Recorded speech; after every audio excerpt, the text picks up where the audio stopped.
All right. Hello, everyone. Hey David, how you Hey, doing? David. I'm doing well. I was not sure what personas we would be talking to, so I'm a little disappointed, I'll say. We try to be normal outside of offset.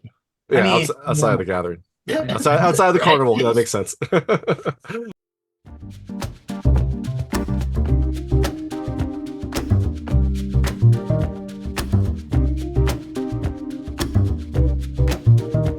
Hey everyone, it's David Stark from Watcher Pass. Today I'm talking to Scott Turner Schofield, Nathan Tape, and Jon Oswald of Off Ramp, which is coming to theaters and digital on September 6, 2024. I'm going to talk to them right now, and while you're watching, if you can like and subscribe to this channel, that would be fantastic. Whoop whoop.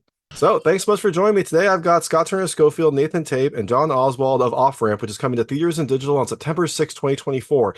It is a Juggalo-based coming-of-age thriller that has some beautiful cinematography, some insane characters, and some insane situations, and a definite love of the Insane Clown Posse. I enjoyed it a lot more than I expected to. It had way more depth than I thought for a Juggalo-based thriller, so I'm excited to talk to you. I guess we should start with drinking some Faygo or whatever non-branded clown drink that we have in the movie. So I'm excited to talk to you. Thanks so much for joining me. Yeah. Absolutely. Happy to be here. All right. So first question is for Nathan. I guess why? Why is it the first question?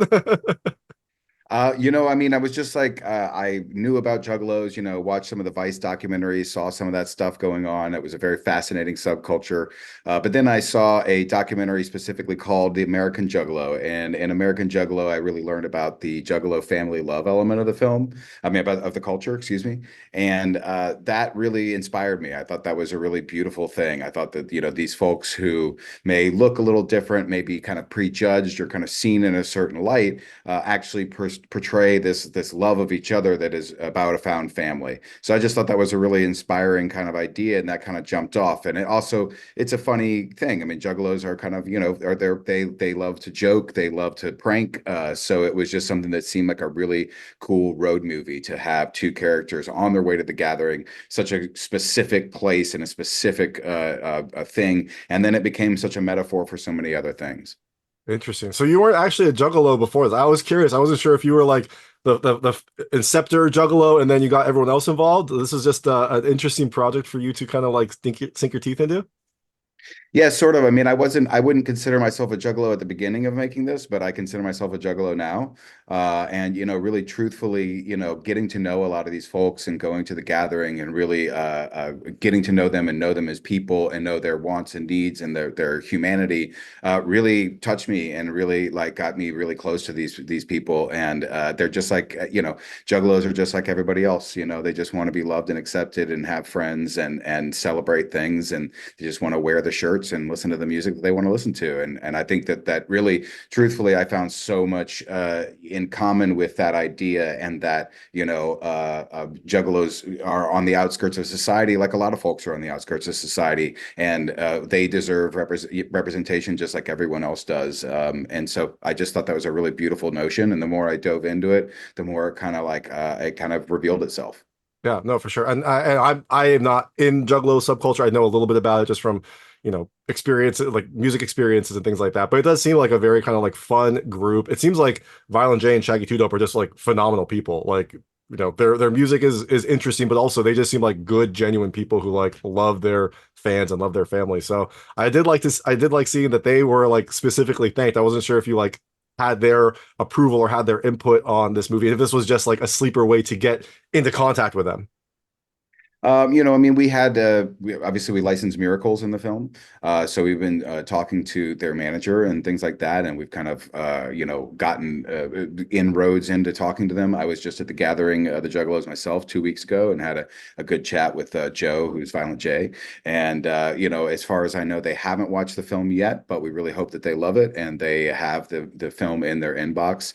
So it's more one of those things that we really admire them, and especially all the things that they do. But the film truly is about juggalos, and that's really where we really believe is that our film is mostly about juggalos, and I think juggalos are their own thing separate from Insane Clown Posse too. It's like they created something beautiful, and the juggalos have kind of taken it and gone with it. Yeah, for sure. And speaking of juggalos, we've got the two main juggalos in the film, Scott and Jon. How did you both get involved in this film? I guess we'll start with Scott. I got an email from my agent. I got the script. I read it. I wrote immediately back. This is the weirdest script I've ever read in my entire life. And my agent was like, that's fine. You don't have to do it." And I was like, "No, no, I want to do it." So it was a real pleasure. Just like you said, I didn't expect it to be amazing, and it was. That's awesome. John, what about you? How did you get involved in? Are you a Juggalo before, or are you a Juggalo now? I am not a juggalo. I could say I'm loosely a juggalo now. I don't want to offend any real juggalos. Say, no, you're not. You're an actor.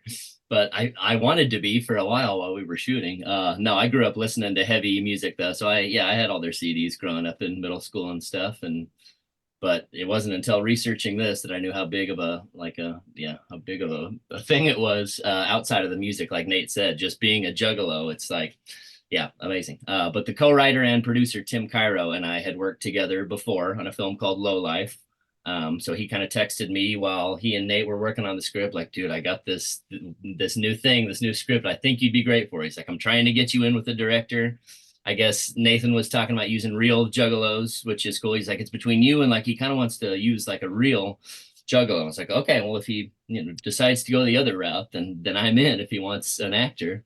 And everything Tim writes is insane and kind of right up my alley. So I wanted it real bad, and we did 3-4 rounds of auditions. I just like kept telling myself like, God, if I don't get this one, then I suck and I'm gonna quit because this is so right up my alley. Like if I don't get this, then what am I doing? But yeah, Tim was the in for me. Shout out Tim Cairo. I love that guy. Always looking out for me.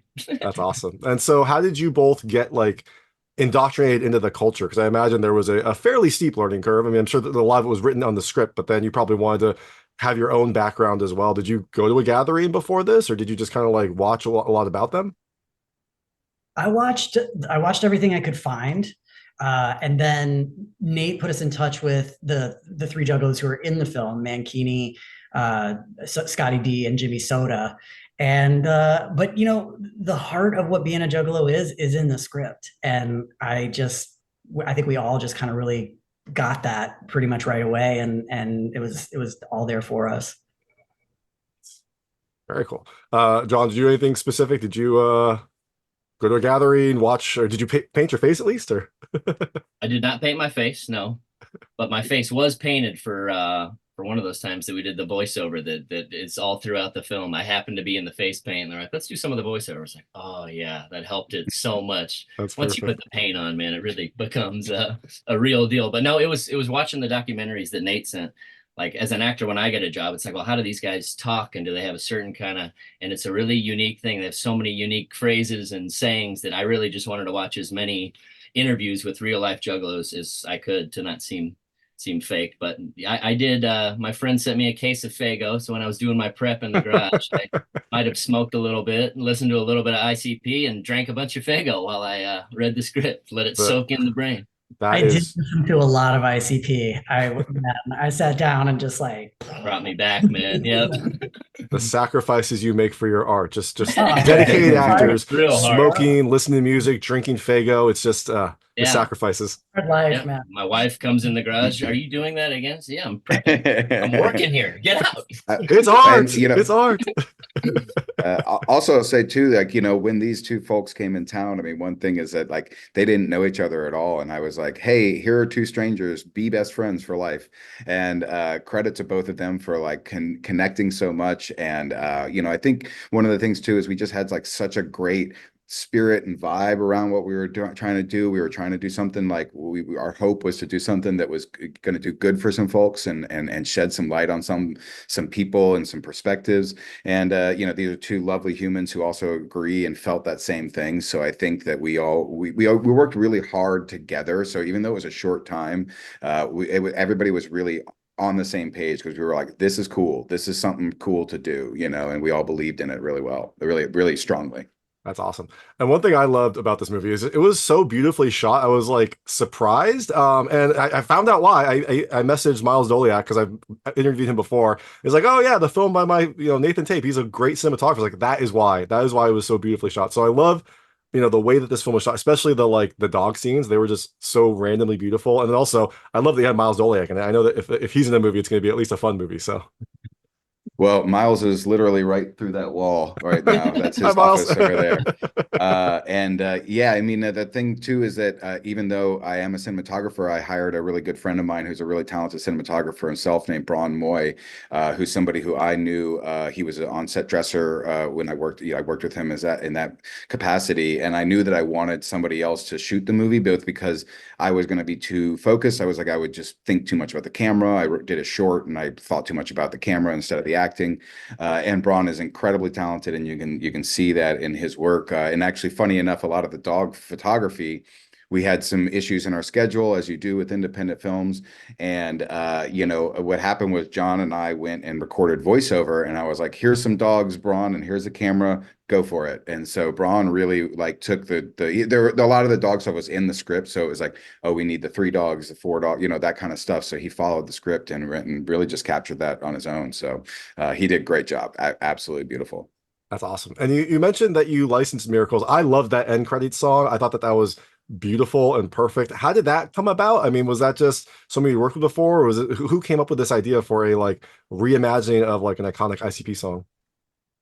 Well, Miracles was always a big part of the movie. Like that was always going to be, the big part of the movie. There's the scene in the woods, the very, pinnacle of the film, if you will.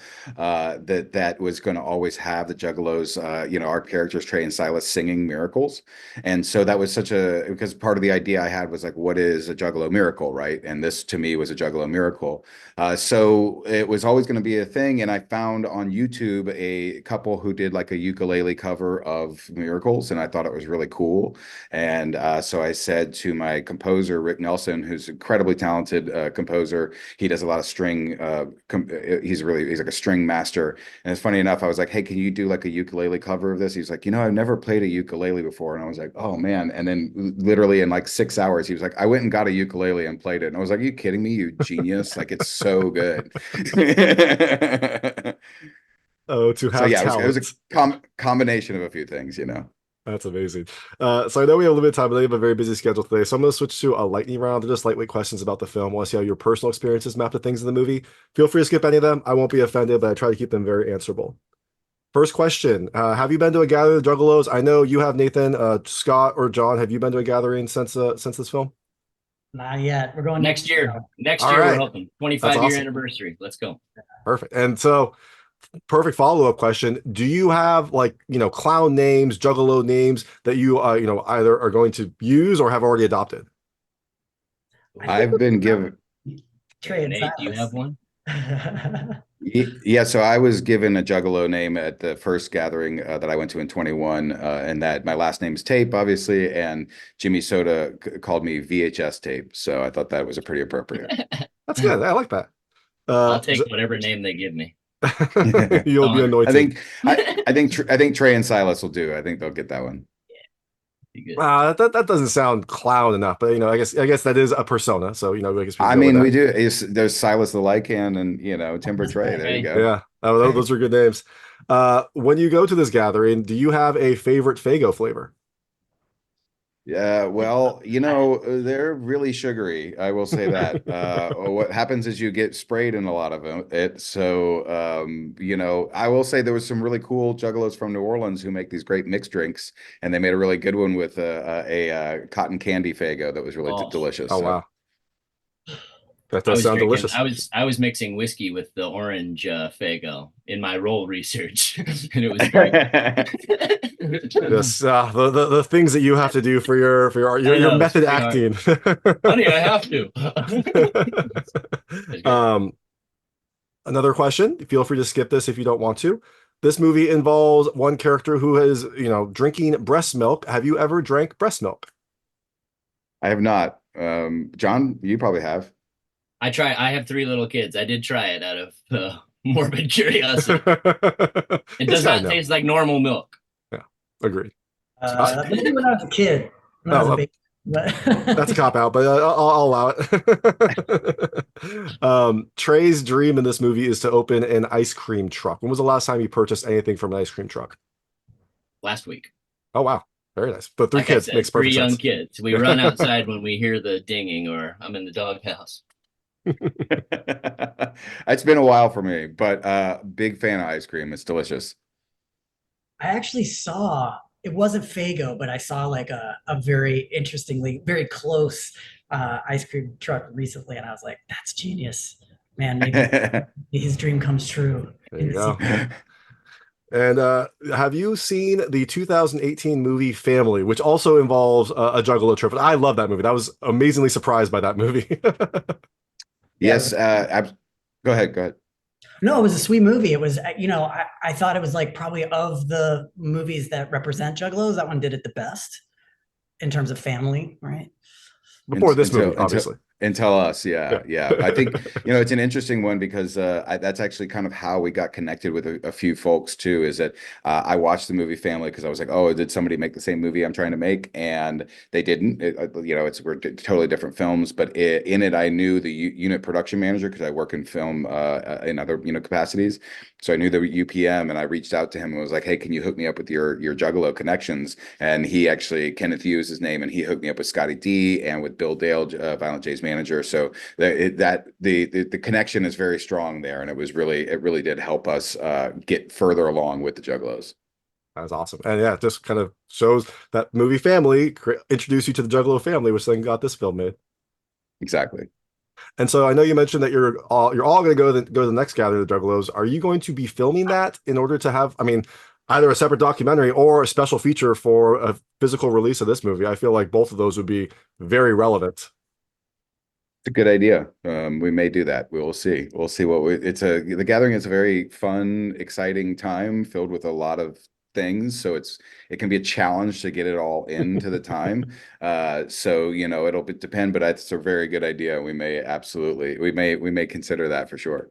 I For heard there sure. are lots of hitchhikers up to the gathering. We ought to charter a van from Louisiana and just start picking them up and film the whole thing from inside the bus. Funny enough, one of the things that the ICP is planning on doing is this like 8-city tour with a caravan of Juggalos driving Oh, from one city to another. oh Yes, I wow. know it sounds like a very interesting time.